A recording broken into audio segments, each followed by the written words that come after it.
Hello दोस्तों, स्वागत है आपका आपके अपने YouTube channel exam base classes में। जितने भी साथी इस बार सी-टेट का पेपर देने वाले हैं, उनके लिए मेरी ये वीडियो बहुत ही इम्पोर्टेंट होने वाली है। आज हम देखने वाले हैं आपके ईवीएस क्लास 3rd की समरी को, क्योंकि आपका एग्ज़ाम बहुत ही नज़दीक आ गया है और क्लास 3rd से कुछ क्वेश्चन आपके ईवीएस में पूछे जाते हैं। इससे पहले की वीडियो में मैंने आपके क्लास 5th के एनसीईआरटी को ख़त्म किया है, पूरा कवर किया है, एक-एक पॉइंट को कवर किया है, जिसमें से अगर आप उन वीडियो को देख ले रहे हैं, तो सीटेट के पेपर में ईवीएस से आपका एक भी प्रश्न बाहर नहीं जाएगा।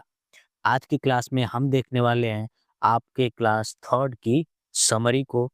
चूँकि आपका एग्ज़ाम बहुत ही नज़दीक है, तो पूरी बुक को तो मैं नहीं पढ़ा सकता, लेकिन एक-एक पॉइंट को मैंने यहाँ लिखा हुआ है, जिसे आप पढ़ लेते हैं, तो आपको एनसीईआरटी क्लास 3rd की बुक पढ़ने की ज़रूरत नहीं पड़ेगी। तो दोस्तों, आइए आज की क्लास को स्टार्ट करते हैं। आज की क्लास में दोस्तों, जो ईवीएस का हमारा जो पहला चैप्टर है डाल-डाल पे, पात-पात पे। ईवीएस के इस चैप्टर में दोस्तों बेसिकली जो यूज़ किया गया है, एक शब्द यूज़ किया गया है जानवर। जानवर या जंतु, ये यूज़ किया गया है हर तरीके के जानवर के लिए, चाहे वो पक्षी हो, चाहे वो कीड़ा हो, चाहे वो कोई बड़ा जानवर हो, चाहे वो कोई छोटा जानवर हो। तो इस अध्याय में, इस चैप्टर में जो जानवर शब्द यूज़ किया गया है, वो सभी के लिए किया गया है। जैसे चाहे वो कीट हो, पक्षी हो, स्तनधारी हो, कोई भेड़ हो, बकरी हो, हाथी हो, बंदर हो, कोई पक्षी किसी भी प्रकार का, सबके लिए इस अध्याय में जानवर शब्द यूज़ किया गया है। जानवर शब्द क्यों यूज़ किया गया है? क्योंकि इस उम्र के, इस वर्ग के जो बच्चे होते हैं, वो क्या जानवरों में विभेद करना नहीं जानते हैं। वो सभी को एक ही कैटेगरी में रखते हैं, इसीलिए जानवर शब्द उनके लिए यूज़ किया गया है। आगे देखेंगे तो इसमें क्या किया गया है कि कुछ विशिष्ट विशेषताओं के आधार पर उनकी कैटेगरी को बाँटा गया है, उनको अलग-अलग किया गया है। जैसे जिनके पास पंख है, वो उड़ने वाले पक्षी, तो उड़ने वाले पक्षियों में आप लिख सकते हैं कि कौन-कौन पक्षी, कौन-कौन से जानवर उड़ते हैं। रेंगने वाले पक्षियों में अगर पूछा जाएगा, तो आप लिख सकते हैं कि कौन-कौन से जानवर रेंगते हैं।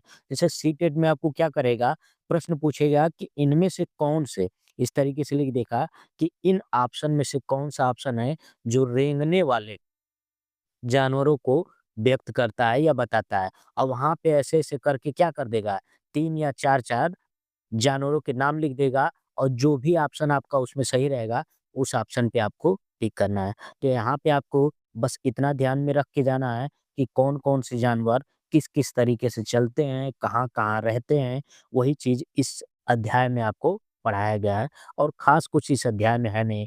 जैसे चलने वाले जानवर कौन-कौन से हैं, किनके 4 पैर होते हैं, कौन फुदकते हैं, कूदने वाले जैसे मेंढक हुआ, ठीक है, किनके पंख होते हैं, किनके पैर होते हैं, किन जानवरों की पूँछ होती है, ठीक है? ये पूछा गया है। साथ के साथ आपको बताना होगा कि कौन जानवर कहाँ रहता है।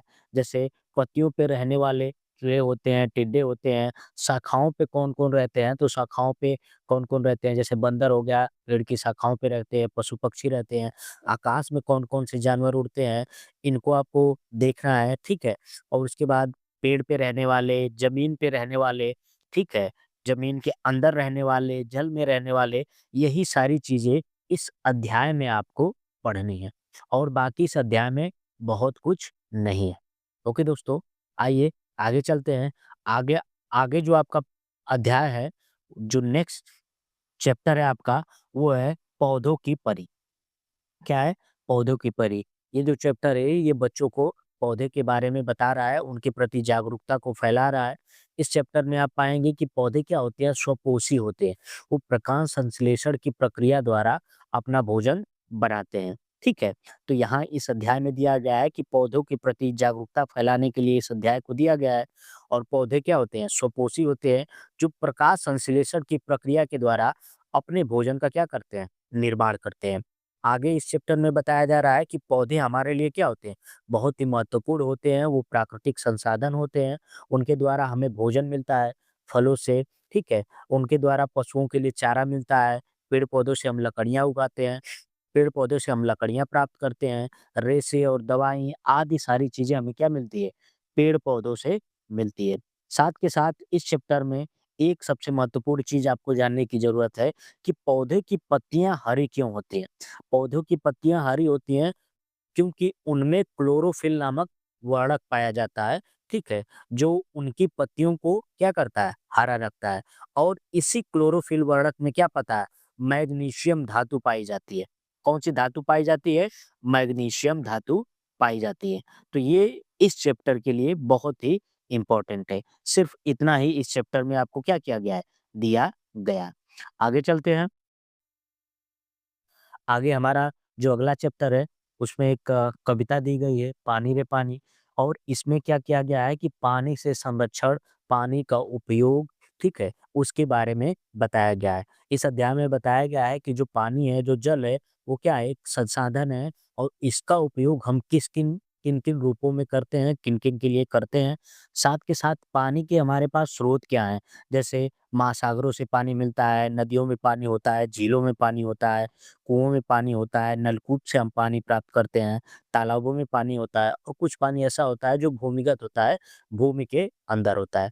इस अध्याय में दिया गया है कि पानी का उपयोग हम किन-किन चीज़ों के लिए करते हैं, जैसे हम खाने के लिए, पीने के लिए, ठीक है, नहाने के लिए, कपड़े धुलने के लिए, खेती करने के लिए और बिजली के उत्पादन में भी हम क्या करते हैं, पानी का उपयोग करते हैं।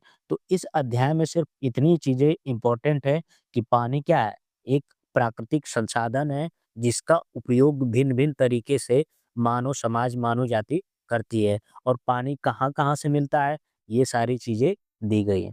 बात करें अगर सबसे इम्पोर्टेंट पॉइंट की, तो आप यहाँ ये नोट कर सकते हैं कि जितना भी धरातल पे, जितना भी पृथ्वी पे पानी है, उसका लगभग 3% पानी ही क्या होता है, पीने योग्य होता है।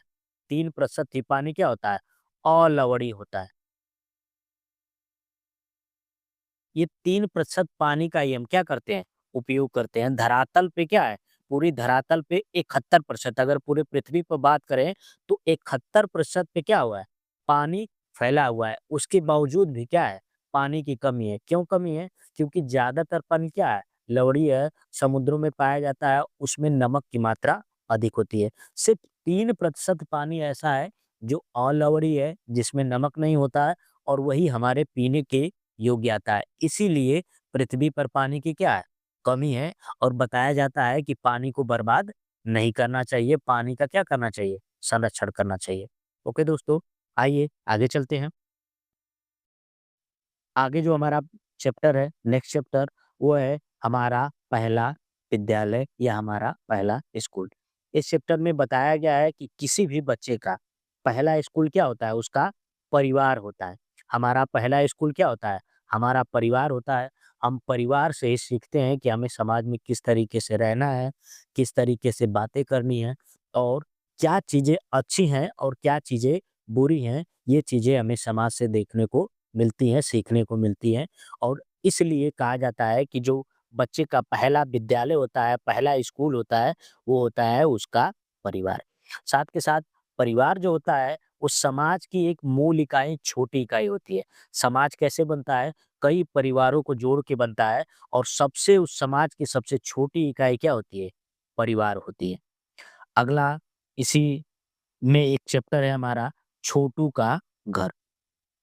जिन-जिन चैप्टर में जितना इम्पोर्टेंट है, मैंने सिर्फ़ उन्हीं पॉइंट्स को लिया है और उन्हीं पॉइंट्स को आपको बता रहा हूँ। चूँकि एग्ज़ाम काफ़ी नज़दीक है आपका, तो पूरी बुक को पढ़ने का आपके पास टाइम नहीं है। तो अगला जो चैप्टर है, वो चैप्टर है छोटू का घर। ये चैप्टर बहुत ही क्या सेंसिटिव है, संवेदनशील है। इसमें एक बच्चा होता है जो मुंबई जाता है जिसके घर-बार नहीं होते हैं। वो वहाँ पे किस तरीके से अपना घर बनाता है, उसके बारे में इसमें बताया गया है। ये एक बच्चे की कहानी है, ठीक है? जो मुंबई में पहली बार जाता है, चूँकि उसके पास घर नहीं होता है, तो वो सड़क के किनारे एक पाइप पड़ा होता है, उसी को अपने घर की तरह क्या करने लगता है, इस्तेमाल करने लगता है। आस-पास से वो क्या करता है, एक छप्पर बीन के लाता है और छप्पर को लकड़ी और रस्सी के सहारे क्या होता है, बाँध देता है उस पाइप के पास और उसको वो बैठके की तरह क्या करने लगता है, इस्तेमाल करने लगता है। ठीक है?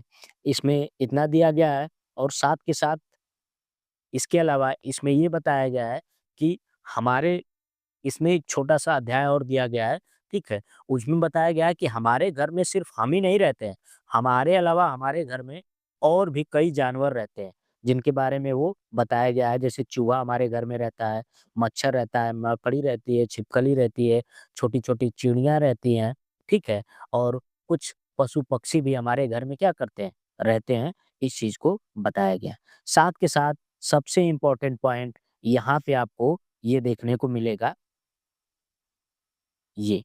ये बहुत ही इम्पोर्टेंट पॉइंट है, जिसमें बताया जा रहा है कि चूहे की क्या है, देखने की क्षमता कम होती है, परंतु उसके सूंघने और छूने और स्वाद वाली जो क्षमताएँ होती है, वो क्या होती हैं, बहुत ही तीव्र होती हैं। क्या होती हैं? बहुत ही तीव्र होती हैं। चूहा देख बहुत कम दूरी तक सकता है, लेकिन उसकी जो सूंघने की क्षमता है, छूने की क्षमता है और स्वाद की जो क्षमता है, वो क्या है? बहुत ही तीव्र है। यहाँ इसी अध्याय में एक और पॉइंट नोट करके बताया गया है कि गांधी जी की 150वीं जयंती पे गांधी जी की जयंती मनाई जाती है 2 अक्टूबर को, तो 2 अक्टूबर 2014 को भारत सरकार ने लॉन्च किया स्वच्छ भारत अभियान। क्या लॉन्च किया? स्वच्छ भारत अभियान और लोगों से अपील की वो स्वच्छता को क्या रखें? बनाए रखें। ठीक है? ये स्वच्छता को एक कर्तव्य के रूप में लोगों को सरकार ने अपील की, जागरूकता फैलाई और उसको कब लॉन्च किया? तो 2 अक्टूबर 2014 को, गांधी जी की 150वीं वर्षगांठ पे। ये पॉइंट ध्यान में रखना है, पेपर में आपका ये पॉइंट आ सकता है कि गांधी जी की किस वर्षी के दिन स्वच्छ भारत अभियान लागू किया गया था? तो 150वीं वर्षगांठ पे क्या किया गया था? स्वच्छ भारत अभियान लॉन्च किया गया था। ओके दोस्तों, आइए आपके अगले चैप्टर पे चलते हैं। अगला चैप्टर है अपना-अपना खाना। इस चैप्टर में बताया गया है कि किस क्षेत्र के लोग कौन-कौन और किस-किस तरीके का खाना खाते हैं। इस क्षेत्र में इस चैप्टर में बताया गया है कि हांगकांग के जो लोग हैं, वो साँप खाना पसंद करते हैं और यहाँ पे क्या साँप का नाम भी दे रखा है, ठीक है? लिंगहू फेन। लिंगहू फेन एक सांप की प्रजाति है जो हांगकांग के लोग क्या करते हैं खाना पसंद करते हैं। ये आपके पेपर में कई बार पूछा गया है ये पॉइंट, तो आपको ये पॉइंट क्या लिखना है, वेरी वेरी इंपॉर्टेंट मान के चलना है। वेरी वेरी इंपॉर्टेंट ये पॉइंट है कि कहाँ के लोग सांप खाते हैं और सांप की जो प्रजाति है हांगकांग के लोग किस प्रजाति के सांप को खाते हैं। तो लिंगहू फेन प्रजाति का एक सांप है, उसको हांगकांग के लोग खाना पसंद करते हैं। साथ के साथ इस चैप्टर में ये बताया गया है कि कश्मीर के जो लोग होते हैं, मछली को सरसों के तेल में पका के खाते हैं। वहीं गोवा के लोग क्या हैं, मछली जो समुद्र की मछली पकड़ते हैं गोवा के लोग, वो मछली को नारियल के तेल में पकाते हैं। देख रहे हैं किस तरीके की भिन्नता आपको देखने को मिल रही है। कश्मीर के लोग उसी मछली को क्या खाते हैं, सरसों के तेल में पका के खाते हैं, जबकि गोवा के लोग उसी मछली को क्या करते हैं, नारियल के तेल में पका के खाते हैं। ओके? आगे है कि केरल में एक खाद्य पदार्थ है टोपियाको। केरल में क्या है? खाद्य पदार्थ है टोपियाको। ये केरल में क्या किया जाता है? खाया जाता है। ओके दोस्तों, आगे चलते हैं। आगे आपका नेक्स्ट टॉपिक है बिन बोले बात। बिन बोले बात इस टॉपिक का मतलब है कि आपको इशारे से किसी को कुछ समझाना है। आपको क्या करना है? इशारे से, अपने चेहरे के एक्सप्रेशन से, अपने हाथ के मूवमेंट से, अपनी आँखों से दूसरे को अपनी बात बतानी होती है। इस चैप्टर में वही बताया गया है। आपने देखा होता है कि शास्त्रीय जो नृत्य होते हैं, उनमें इसी तरीके का भाव प्रकट किया जाता है। जैसे मुद्रा और भाव क्या होता है, तो नृत्य के माध्यम से अपनी भावनाओं को व्यक्त करना, हाथों और चेहरों का उपयोग किया जाता है। उसी को क्या कहते हैं? नृत्य की मुद्राएँ मुद्राएँ। हाथ और अपने भाव को किस तरीके से व्यक्त किया जाता है? हाथों के मूवमेंट से, आँखों और चेहरों से। ओके? आगे जो इस चैप्टर में हमें देखने को मिल रहा है, कह रहा है कि हमारे आस-पास ऐसे कई सारे बच्चे हैं, जो बोल या सुन नहीं सकते, लेकिन वो इशारे में हमसे बात कर लेते हैं। हमारे होठों को, हमारे चेहरे के हाव-भाव को देखकर समझ जाते हैं कि हम क्या कह रहे हैं। ओके दोस्तों? तो ये पॉइंट है, हमारे आस-पास हमारे विद्यालय में ऐसे बहुत सारे बच्चे होते हैं जो बोल नहीं सकते, सुन नहीं सकते, लेकिन उनको जब हम अपने चेहरों से, अपने हाथों के मूवमेंट से कुछ कहना चाहते हैं, तो वो उन चीज़ों को क्या कर लेते हैं, समझ लेते हैं। आइए आगे चलते हैं। इस बुक में जो अगला चैप्टर है, वो है पंख फैलाए उड़ती जाए। इस चैप्टर में कुछ पक्षियों के बारे में बताया गया है। जैसे बताया गया है कि हमारा राष्ट्रीय पक्षी क्या है? मोर है। राष्ट्रीय पक्षी क्या है हमारा? मोर है और इसकी एक शिखा होती है। मोर के सिर पे क्या होता है? एक सुनहरी क्या होती है? शिखा होती है। आगे इस चैप्टर में बताया गया है कि चील जो है, चील पक्षी है, लंबी और उभरी हुई होती है। वह आसमान में ऊंची उड़ान भर सकती है और चूहों को क्या करती है? खाती है। यहाँ चील के बारे में विशेषता बताई गई है कि चील पक्षी जो है, उसकी पूंछ लंबी होती है, उभरी हुई होती है और आसमान में ऊंची उड़ान भरती है, बहुत ऊपर तक जाती है और ऊपर से ही चूहों को क्या कर लेती है? देख लेती है और जमीन पे आके उनको क्या करती है? पकड़ के और फिर उड़ जाती है। आगे इसमें अगला जो पक्षी के बारे में बताया गया है, वो तोते के बारे में बताया गया है। बताया गया है कि तोते के जो पंख होते हैं, वो हरे होते हैं, उसकी चोंच जो होती है, वो लाल होती है और वो हरी मिर्च और अमरूद खाना पसंद करता है। इन 2 खाद्य पदार्थों को तोता क्या करता है? पसंद करता है, हरी मिर्च और अमरूद। ये आपके चैप्टर में आपके सीटेट के एग्ज़ाम में दे सकता है कि तोता क्या खाना पसंद कर रहा है और उसमें अलग-अलग ऑप्शन दे सकता है। जैसे हरी मिर्च के साथ आम दे दिया, हरी मिर्च के साथ कुछ और दे दिया। तो आपको जो टिक करना है हरी मिर्च और अमरूद। ओके दोस्तों, आगे आगे बात कर रहा है, अगला जो पक्षी है वो है कौवा। कह रहा है कि कौवे की ध्वनि क्या होती है? काँव-काँव होती है और कोयल की ध्वनि होती है, कुहू-कुहू करके कोयल क्या करती है? बोलती है।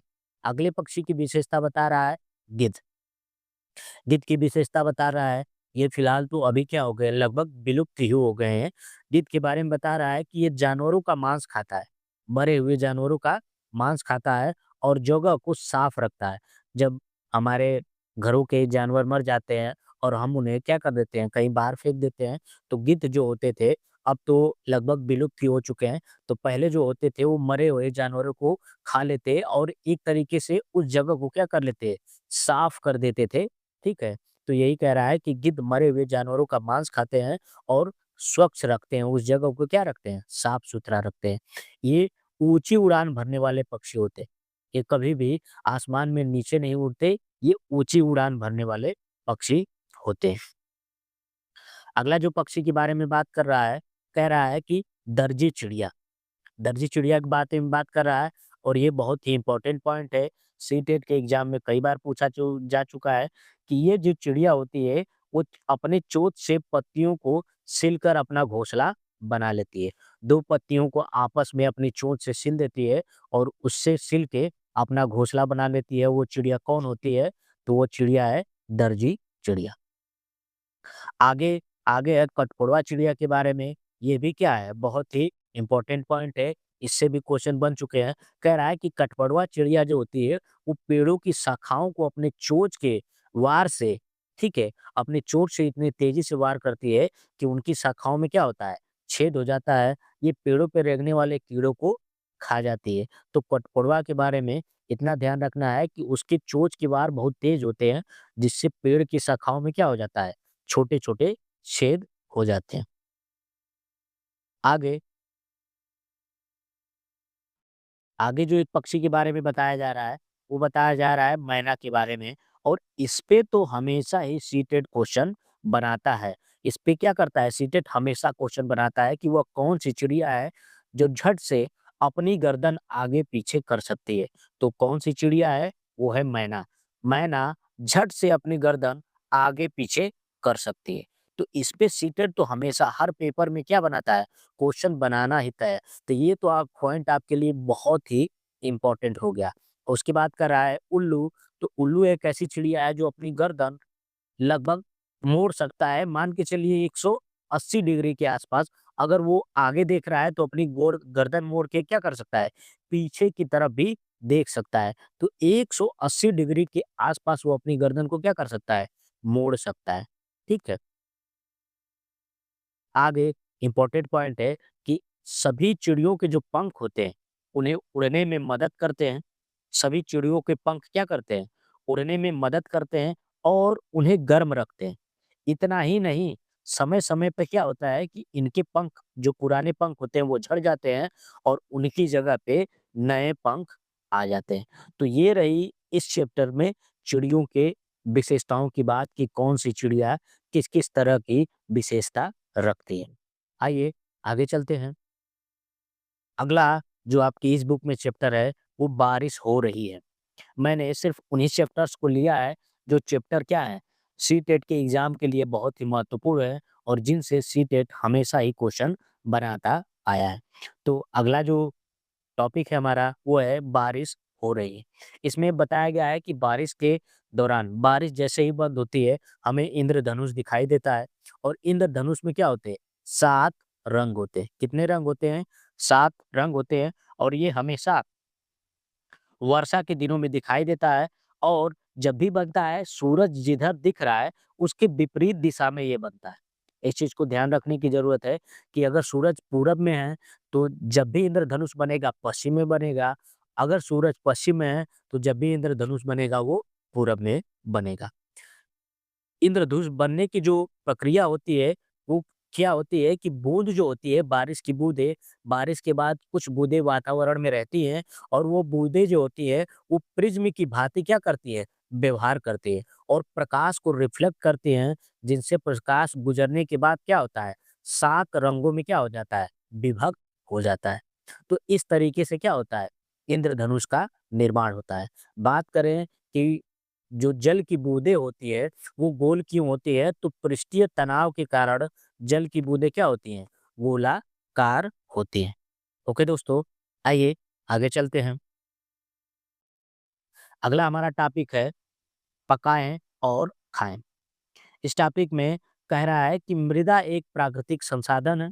इसका हम कई रूपों में क्या करते हैं? उपयोग करते हैं, जिसमें से एक रूप क्या है? मिट्टी का बर्तन। मिट्टी के बर्तन बनाए जाते हैं। साथ कह रहा है कि हमारे खाद्य पदार्थों में कई प्रकार की चीज़ें हैं, जिन्हें हम अपने भोजन के रूप में क्या करते हैं? इस्तेमाल करते हैं। कुछ चीज़ों को हम कच्चा खाते हैं, कुछ चीज़ों को हम पका के खाते हैं, कुछ चीज़ों को भून के खाते हैं, कुछ चीज़ों को उबाल के खाते हैं। तो आपको ये चीज़ें ध्यान में रखनी है कि किन चीज़ों को हम पका के खाते हैं, किन चीज़ों को हम बिना पकाए भी खा सकते हैं, किन चीज़ों को हम भून के खाते हैं और किन चीज़ों को हम उबाल के खाते हैं। तो इससे आपके सीटेट में क्वेश्चन बन सकता है कि इनमें से कौन-सी चीज़ों को हम भून के खाते हैं या उबाल के खाते हैं या पका के खाते हैं और कच्चा भी खा सकते हैं। तो ये चीज़ें आपको ध्यान में रखनी है। जैसे कुछ सब्जियाँ हैं, जैसे गाजर हुआ, इसको हम क्या कर सकते हैं? पका के भी खा सकते हैं सब्जी के रूप में और कच्चा भी खा सकते हैं। आगे इसमें एक पॉइंट है कि जो हम अपने घरों में एलपीजी गैस का इस्तेमाल करते हैं, उसमें मुख्यतः क्या होते हैं? प्रोपेन और ब्यूटेन। ये 2 चीज़ें पाई जाती हैं हमारे घरों में यूज़ होने वाले एलपीजी गैसों में। आगे चलते हैं, तो अगला जो हमारा टॉपिक है, वो है यहाँ से वहाँ तक। इस टॉपिक में बेसिकली सिर्फ़ ये बताया गया है कि हम अपनी यात्राएँ कैसे करते हैं। आप यहाँ से वहाँ तक किन-किन साधनों से जाते हैं। कुछ साधन ऐसे हैं जो धरातल पे चलते हैं, कुछ साधन ऐसे हैं जो पानी में चलते हैं, कुछ साधन ऐसे हैं जो उड़ते हैं। तो उन्हीं के बारे में बताया गया है कि यातायात के कई साधन होते हैं, कुछ स्थल पे चलते हैं, कुछ जल में चलते हैं और कुछ हवाओं में उड़ते हैं। और उनके बारे में बताया गया है कि कौन-कौन से स्थल पे चलते हैं, कौन जल में चलते हैं और कौन साधन है जो उड़ते हैं। जैसा कि आपसे पूछ सकता है कि ऐसे कितने साधन हैं जो स्थल पे चलते हैं, उनके 4 पहिए होते हैं, तो आप लिख सकते हैं कार हो गई, बस हो गया, इस तरीके से आप लिख सकते हैं। आप बता सकते हैं जल के कौन-कौन से साधन हैं, तो बड़ी वाली शिप हो गई, छोटी वाली नौका हो गई। ये जल में क्या होते हैं, कि यहाँ से वहाँ तक जाने के लिए ये साधन होते हैं। हवा में उड़ने के साधन आपके पास हेलीकॉप्टर हो गया है, प्लेन हो गया, तो इन चीज़ों को क्या कर सकते हैं आप बता सकते हैं और इस टॉपिक में, इस चैप्टर में सिर्फ़ इतनी ही ज़रूरी चीज़ें दी गई हैं। आगे चलते हैं, अगला जो हमारा टॉपिक है वो टॉपिक है छूकर। ये टॉपिक उन बच्चों के लिए है जो बच्चे देख नहीं सकते। इसमें ब्रेल लिपि के बारे में बताया गया है। कह रहा है कि जो बच्चे आँखों से देख नहीं सकते, उनके पढ़ने-लिखने की जो विधि है, उसको क्या कहते हैं? ब्रेल लिपि कहते हैं। फ्रांस के रहने वाले लुइस ब्रेल, ये नाम आपको क्या करना है? ध्यान में रखना है, लुइस ब्रेल। कौन-सा नाम आपको ध्यान रखना है? Louis Braille. कहाँ के रहने वाले थे? फ्रांस के। तो ये फ्रांस के एक वैज्ञानिक है, जो क्या कर रहे हैं कि फ्रांस के वैज्ञानिक इन्होंने क्या किया कि इन्होंने ब्रेल लिपि का निर्माण किया है कि जो बच्चे देख नहीं सकते, उन बच्चों को कैसे किसी चीज़ को क्या करना है, पढ़ना है, तो उनके लिए इन्होंने क्या किया, ब्रेल लिपि का निर्माण किया, ठीक है? तो आपको याद रखना है लुइस ब्रेल कहाँ के रहने वाले थे? फ्रांस के, ओके? आगे चलते हैं। आगे इस टॉपिक में बताया गया है कि ब्रेल लिपि कैसे लिखी जाती है। तो ब्रेल लिपि एक मोटे कागज पर उभरे हुए बिंदु होते हैं। जैसे इस तरीके से क्या होते हैं, 6 बिंदु होते हैं, उनको अलग-अलग तरीके से डिज़ाइन किया गया रहता है, इस तरीके से, ठीक है? और इस तरीके से इसको बच्चा उभार को छुएगा और वो बता सकता है कि ये क्या लिखा हुआ है। तो वही कह रहा है कि ब्रेल लिपि जो है, मोटे कागज पर उभरे हुए बिंदु होते हैं। उभरे होने के कारण इन्हें छूकर पढ़ा जा सकता है। यह 6 बिंदुओं पर आधारित होता है। इस पॉइंट को आप नोट करिएगा कि ये 6 बिंदुओं पर आधारित होता है। सीटेट के पेपर में ये क्वेश्चन पूछा जा चुका है कि ब्रेल लिपि में कितने बिंदु होते हैं उभार के, तो उसमें कितने बिंदु होते हैं? 6 बिंदु होते हैं। बात करते हैं लुइस ब्रेल का जो जन्मदिन है, वो 4 जनवरी को, और इस दिन क्या बनाया जाता है? विश्व ब्रेल दिवस। 4 जनवरी को क्या मनाया जाता है? विश्व ब्रेल ब्रेल दिवस। ओके दोस्तों, आइए आगे चलते हैं। अगला जो हमारा टॉपिक है, वो टॉपिक है ऐसे भी होते हैं घर।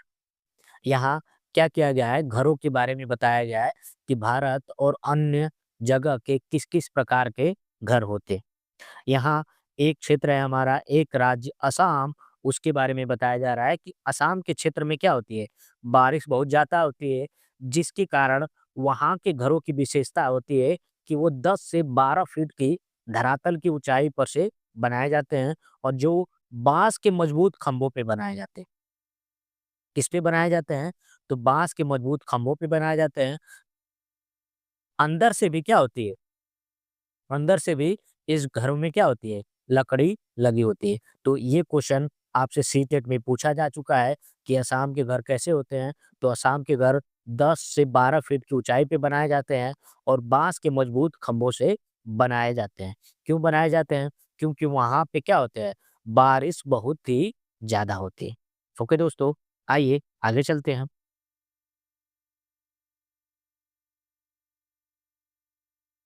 आगे जो बताया जा रहा है, वो बताया जा रहा है मनाली के बारे में। मनाली उत्तराखंड में जो है कि पहाड़ी इलाका है, वहाँ भी बारिश क्या होती है? अधिक होती है, और वहाँ के जो घर है, वो वहाँ बर्फ भी बहुत जब पड़ती है, वहाँ के जो घर हैं, वो पत्थर या लकड़ी के बनाए जाते हैं, जिन पे डाल होता है। कह रहा है कि मनाली का जो क्षेत्र है, वहाँ पे क्या होती है? पहाड़ी इलाका है, वहाँ पे बहुत ही अधिक बारिश होती है और बर्फ भी बहुत पड़ती है, जिस कारण वहाँ के मकान किसके बने होते हैं? पत्थर के या फिर लकड़ी के बने होते हैं। ओके दोस्तों, आगे आगे जो बता रहा है, वो बता रहा है राजस्थान के घर के बारे में। कह रहा है कि राजस्थान एक क्षेत्र ऐसा है, जहाँ बारिश क्या होती है? बहुत ही कम होती है और गर्मी खूब पड़ती है। राजस्थान जो क्षेत्र है, वो शुष्क इलाका है, वहाँ बारिश बहुत ही कम होती है और गर्मी क्या होती है? बहुत ही ज़्यादा होती है। तो वहाँ के जो लोग होते हैं, वो रहने के लिए जो घर बनाते हैं, वो मिट्टी के घर बनाते हैं और घरों की दीवारों को बहुत मोटा बनाते हैं। क्या होता है कि घर की दीवारें मोटी, चूँकि वो क्या है, वो ऊष्मा का क्या है, कुचालक है, तो जिसकी वजह से अगर दीवारें मोटी हैं, तो ऊष्मा बाहर से अंदर नहीं जाएगी, इसलिए अंदर का जो एरिया होगा, क्या होगा, वो ठंडा होगा। तो यही बता रहा है कि यहाँ के लोग क्या होते हैं, घरों को मिट्टी का बनाते हैं और दीवारें बहुत मोटी होती है। इन दीवारों पर मिट्टी से क्या करते हैं, पुताई करके सुंदर इसको बना देते हैं। साथ के साथ ये जो उसकी छत ढालते हैं, वो कटीली झाड़ियों की क्या होती है, बनी होती है। जो उस घर की छत वो डालते हैं, वो मोटी-मोटी ढालते हैं और कटीली झाड़ियों की वो क्या करते हैं, वो छत को बनाते हैं। ओके? अगला जो दिया गया है, अगला दिया है जम्मू एंड कश्मीर। जम्मू एंड कश्मीर में कुछ लोग क्या करते हैं, बोट हाउस बनाते हैं, ठीक है? और ये इसका उपयोग वो क्या करते हैं, पर्यटन के लिए यूज़ करते हैं। जम्मू एंड कश्मीर में जो लोग कुछ लोग घर बना के रहते हैं, वहाँ लोग रहते नहीं, बेसिकली उसका पर्यटन के लिए यूज़ करते हैं। लोगों को वहाँ की झीलों में घुमाने के लिए, तो बोट हाउस होता है, पर्यटन के लिए यूज़ किया जाता है। एक ही बहुत महत्वपूर्ण टाइम है डल झील। ये पूछा जा चुका है, ये क्या है? एक बहुत ही मशहूर झील है, जो कि जम्मू एंड कश्मीर में क्या है? स्थित है। कौन-सी झील? डल झील। उसके बाद आगे है, आगे कह रहा है कि जिन स्थानों पे तापमान क्या होता है? बहुत ही कम होता है, लोग वहाँ बर्फ के घर बना के रहते हैं। बेसिकली ये ध्रुवों के आस-पास का क्षेत्र है, पृथ्वी के ध्रुवों के आस-पास, जहाँ पे बर्फ क्या होती है, बहुत ज़्यादा पड़ती है, तो ये लोग क्या करते हैं, बर्फ का ही घर बना लेते हैं और ये घरों का आकार जो देते हैं, वो गुंबद के आकार का देते हैं। गुंबद के आकार का घर बनाते हैं, जिसके अंदर के तापमान को क्या करता है, ये रोके रखता है। ऐसे घर को इग्लू कहते हैं। बर्फ से बने हुए घर को क्या कहते हैं? इग्लू कहते हैं। ये ठंडे आर्कटिक क्षेत्रों में अस्थायी रूप से ये घर बनाए जाते हैं। परमानेंट रहने के लिए नहीं बनाए जाते हैं, इनको हटा दिया जाता है, ठीक है? तो अस्थायी रूप से ये बनाए जाते हैं और इन घरों को क्या करते हैं? बर्फ से बने हुए घरों को इग्लू कहा जाता है। ओके दोस्तों? तो दोस्तों, ये रही आपकी क्लास 3rd की एनसीईआरटी बुक की समरी। इस बुक में मैंने उस हर पॉइंट को कवर करने की कोशिश की है, जो सीटेट के एग्ज़ाम के लिए आपके लिए बहुत ही महत्वपूर्ण है। तो दोस्तों, आज की वीडियो में इतना ही। हम मिलेंगे आपसे नेक्स्ट वीडियो में, तब तक के लिए जय हिंद।